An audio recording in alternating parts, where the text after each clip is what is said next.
now the second module, and this will be of CNS and endocrine.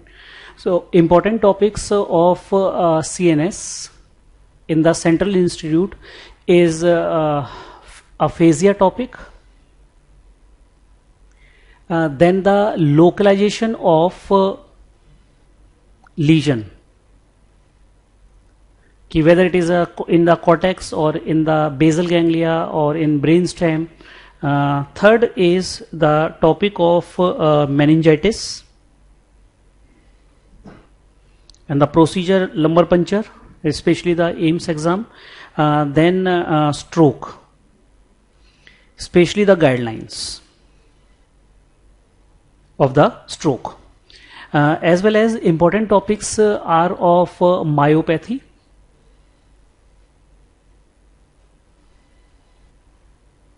topics. Now, starting with the topic of aphasia, how to approach a patient presenting with the aphasia. So in that, most important is the network of the language centers, how they work. This is the two primary centers. They are in the dominant hemisphere, that is the left hemisphere, Broca's and Wernicke's. The main function of the Broca's is to receive the impulse or inputs. Sorry, this is Wernicke's, this is Broca's. So the function of the Wernicke's is it help in the comprehension. It takes the input, comprehend that input, convert that into neural words and transmit those neural word with the conduction pathway to the Broca's area, and Broca area is involved in the output of the speech. So you can call this as a sensory, you can call this as motor part of the language areas. And the repetition is a function of these three, Broca's, Wernicke's and the conduction pathway. This is responsible for repetition.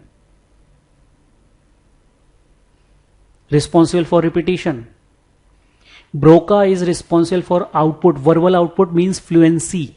Wernicke's is responsible for understanding the word, and they are helped by, this is helped by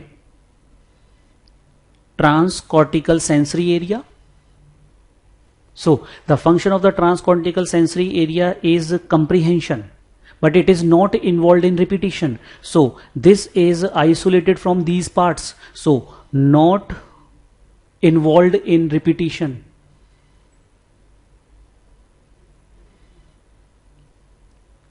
So if transcortical sensory area is damaged, repetition will be preserved, while comprehension will be gone. Transcortical sensory.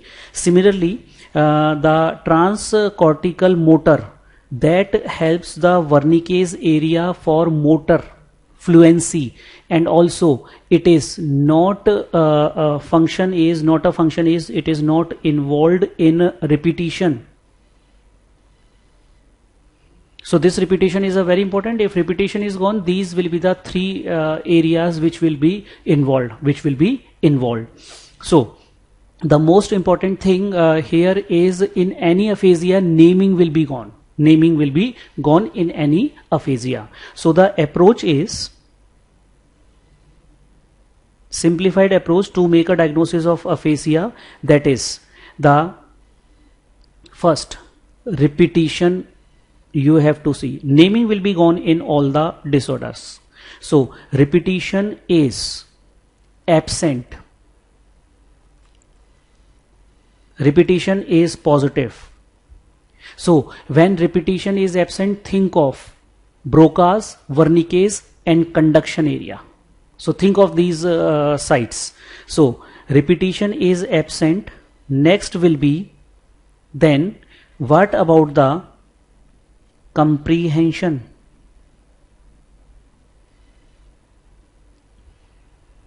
Comprehension will be absent, repetition absent, comprehension absent. Diagnosis Wernicke's. While comprehension is intact, repetition is gone. Repetition is gone. So it could be a conduction or it could be a Broca's. It could be a Broca's. So to differentiate them, in cases of the Broca's, fluency will be absent. So if fluency is absent, diagnosis is Broca.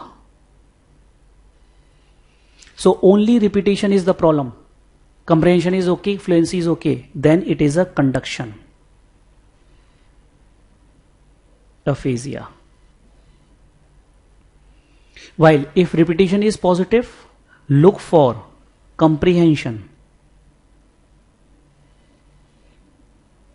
Comprehension is gone, it is a transcortical sensory aphasia. If comprehension is positive, it is intact, and fluency is absent. Fluency is absent, then it means it is a transcortical motor aphasia. Transcortical motor aphasia. So this is the approach how to make the diagnosis of aphasia at the location. At the location, like naming and frequency is impaired in cases of Broca's aphasia. Broca's aphasia, fluency will be lost. Then next set of questions usually come on the localization. Very frequently asked question, localization of the lesion, where it is located at cortex or cerebral lesion, or there is clinical manifestations are given and you have to localize the disease key where exactly is the damage of that condition. So the approach is a very simple approach to the localization. So for localization, two things you should be knowing: the anatomical part, its function, and the blood supply. They use they ask such type of questions. So if we look at suppose this is the cortex. This is the cortex. Motor and motor fibers are coming. This is the internal capsule. Then there is brainstem.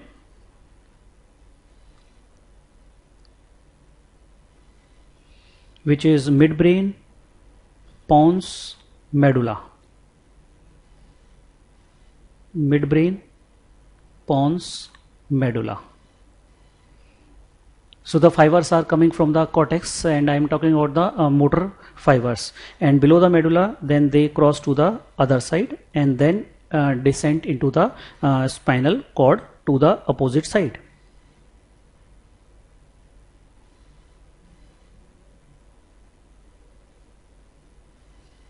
Spinal cord. So the localization is if it is at the cortical level, there is some damage at the cortical level, how to diagnose? Cortical symptoms will be there. If it is a frontal cortex, so think of the behavior problems, behavior abnormalities. Think of Gaggen-Helton rigidity.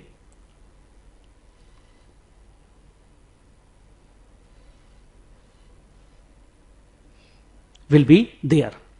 While if it is a parietal cortex, then think of it could be aphasia, which can be there. It can be Gutzmann syndrome.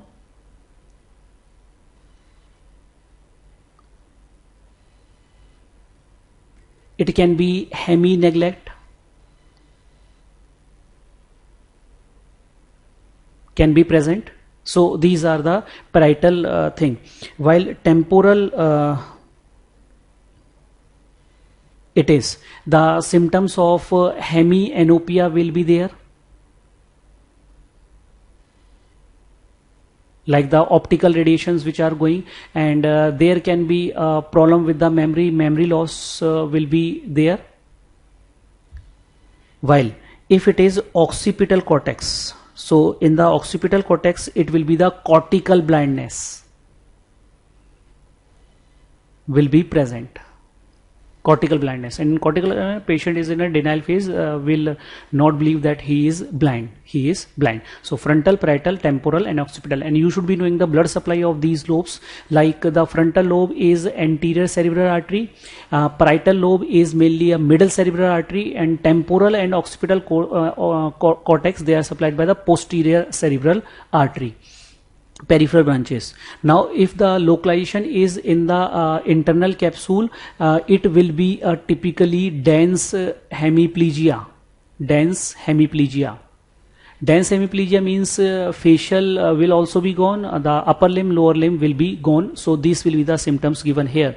Now if the localization is in the brain stem, first midbrain, you will think of the third nerve palsy, third cranial nerve palsy will be there.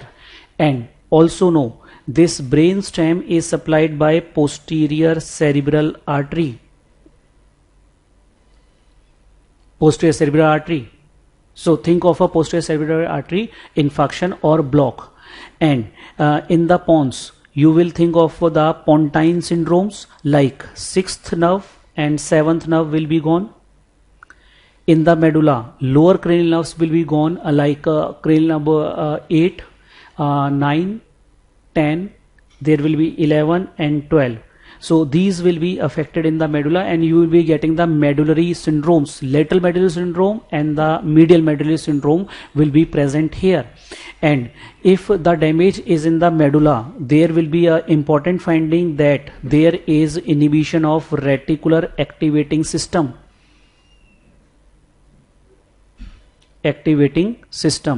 Patient will be drowsy or sleepy. Drowsiness will be a very important feature of the inhibition of the reticular activating pathway. And when the spinal cord is affected, the most important point in the spinal cord assessment is the level, a sensory level or a motor level below which the everything will be lost. So level will be a keyword for the spinal cord lesions. So this is how to localize the disease. Now if a cerebellum is affected, those cerebral signs you will assess. So cerebellar lesions, there will be ataxia, there will be tremors. These are the intentional tremors.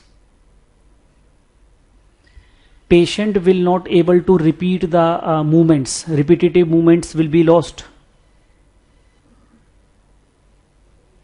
Movements will be lost. Then there will be nystagmus. So this will make the diagnosis towards the cerebellar lesions. So this is how to make the localization. Coming to the important question, that is a case of a meningitis. So patient with headache, neck rigidity is coming to you. Signs are positive for meningitis. CSF picture is this. So how to make what is the causative organism? What is the causative organism based on these findings?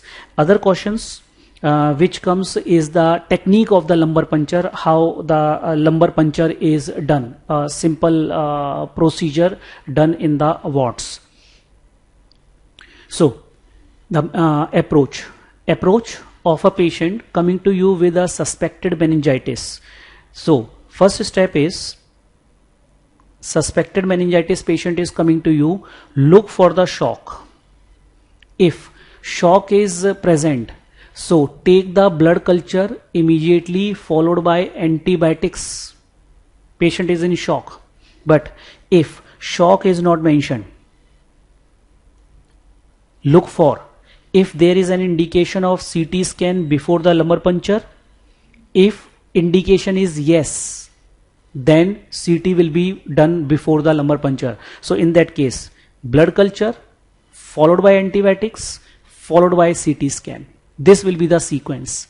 If there is no indication, then get the lumbar puncture done. Door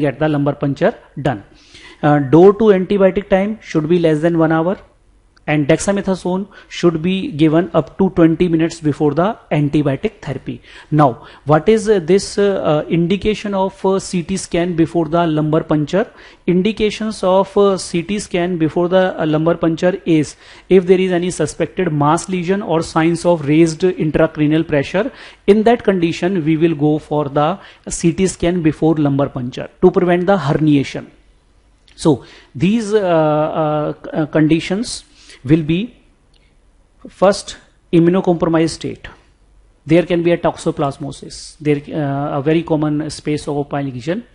If there is a history of a brain tumor, stroke, or any focal infections like brain abscess, seizures within 1 week of presentation, papilledema, Glasgow Coma scale of less than 10, and if there is focal neurological sign like hemiplegia, and that exclude the false localizing sign, and that is the cranial nerve palsy. Sixth cranial nerve is palsy is there just because of the diffuse inflammation or diffuse increase in the pressure. So that is not taken into consideration. So it will be a focal neurological sign like hemiplegia.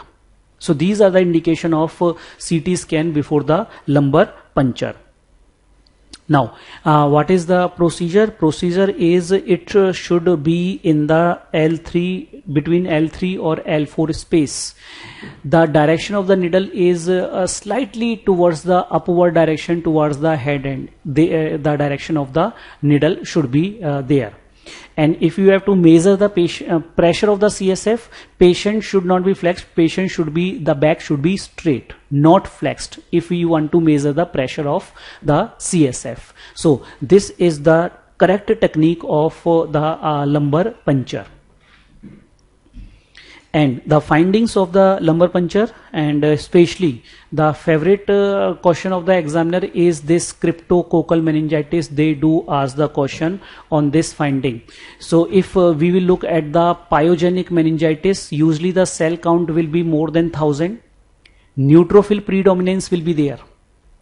So whenever neutrophil predominance come, first answer will be pyogenic meningitis. In rest of the cases, you can see that it is basically a lymphocytic predominance. Now, the protein concentration, more than 1.5, protein will be more because of bacterial metabolism, while the glucose, CSF blood glucose, the CSF glucose will be utilized by the bacteria. So it will be less than 50% of the blood glucose level, 50% of blood glucose levels. While in viral meningitis, cell count is less than 500, predominantly a lymphocytic response. Here, proteins are 1.5 to 1 grams per liter, while the glucose levels will be more than 50%. So viral meningitis or viral encephalitis, they are more than 50. Virus does not consume the glucose in the CSF here. While in tubercular meningitis, again it will be lymphocytic predominance, but the sugar will be less than 50. Now about the cryptococcal meningitis, the cell count will not be that high. Cell count will be less than 150.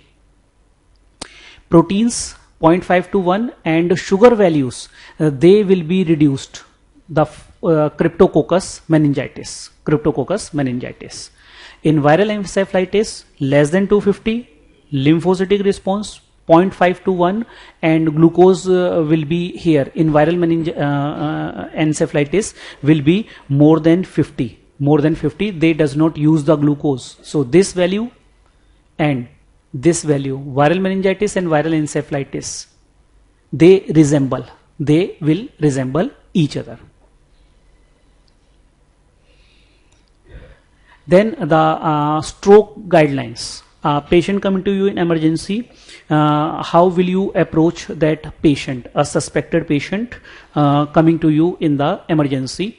Window period of thrombolysis in cases of the stroke patient. Indications of thrombolysis, contraindication of the thrombolysis in stroke, all are very, very important questions. So according to the guidelines, most important thing is NCCT is the first step for any patient coming to you in emergency with suspected stroke. Within 20 minutes it should be done. They will be, patient will have a high blood pressure.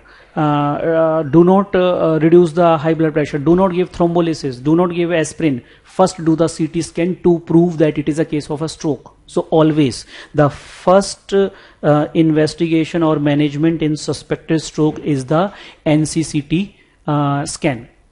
Now the traditional the stroke, ischemic stroke is diagnosed. So traditional was ki the thrombolytic therapy, only thrombolytic therapy till now is alteplase, which is approved, should be given within 3 hours. But the window period has been extended to 4.5 hours in these groups of patient. So it can be given till 4.5 hours if number 1, age of the patient is less than 80 years of age. Number 2, there is no history of diabetes and prior stroke.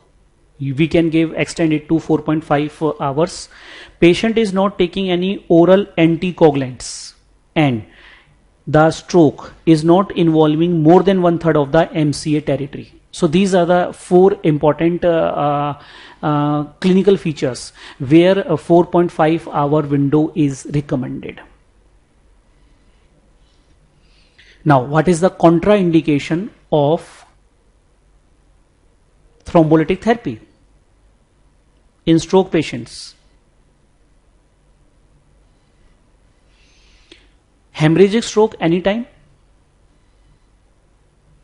Ischemic stroke within 3 months. Head injury within 3 months. Intracranial and intraspinal surgery within 3 months.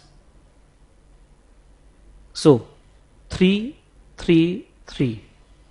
GI bleed less than 3 weeks. GI malignancy. Platelet count of less than 1 lakh. INR of more than 1.7. Isolated APTT of 40 seconds, more than 40 seconds, or prothrombin time of more than 15 seconds, and low molecular weight heparin within the previous 24 hours is contraindication of thrombolytic therapy. And of course, blood pressure more than 185/110 is the contraindication in stroke patients, but not in myocardial infarction patients. So the target of the blood pressure before the alteplase therapy should be systolic BP should be less than 185, diastolic should be less than 110. While for the first 24 hour after the treatment, it will be less than 180 systolic BP and diastolic of less than 105 for the first 24 hours after the treatment. Now, what about the aspirin?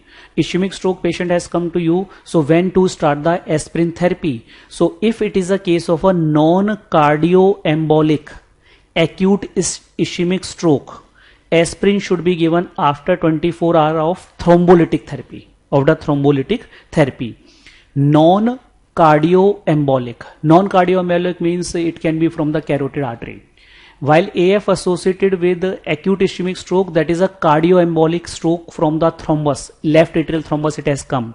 So in that case, oral anticoagulation should be started after 4 days. So aspirin after 24 hours, non-cardioembolic, and warfarin after 4 days. After 4 days of thrombolytic therapy should be started.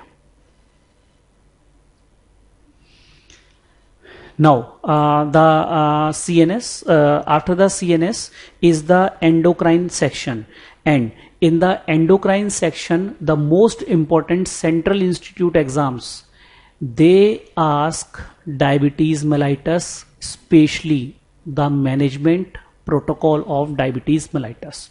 Most important is diabetes mellitus. So questions will be on the clinical scenario, comorbid conditions of the patient, what to do, what should be your next step in such patients if sugars are not under control. So the protocol of diabetes management is the type 2 diabetes. So always treatment protocol, first line agent is metformin. First line agent is metformin if you have to start the medicine. And if HbA1c is still high,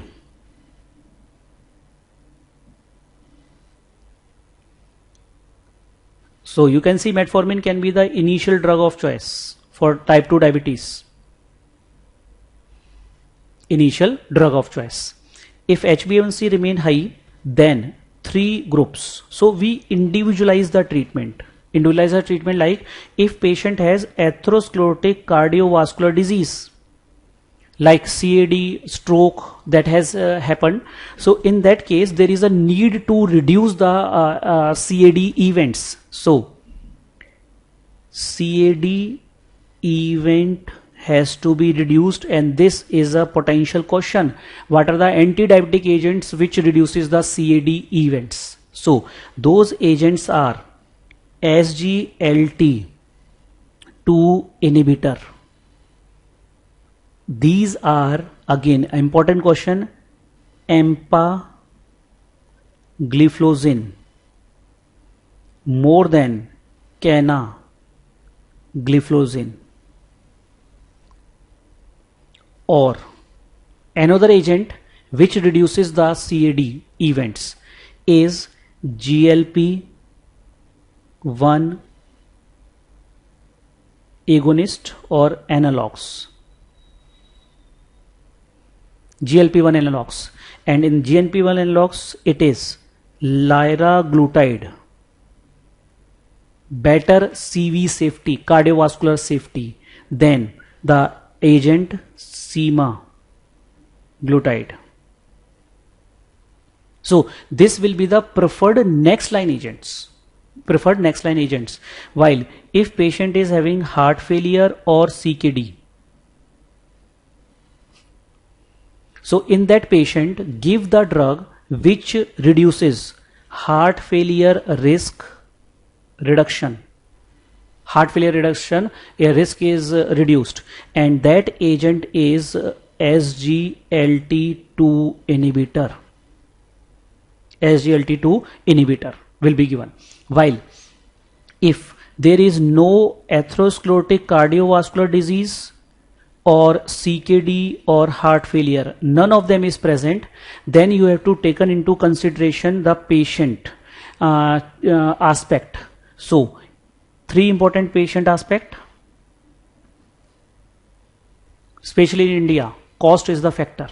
So if need to reduce the cost of diabetes medicines, metformin is not effective, then you have to add cheaper medications. SGLT inhibitor is not a cheap medication.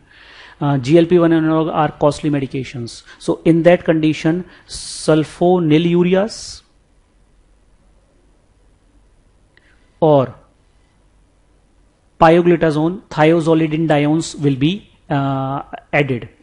While if there is a need to reduce the weight, so this is patient-centric drugs.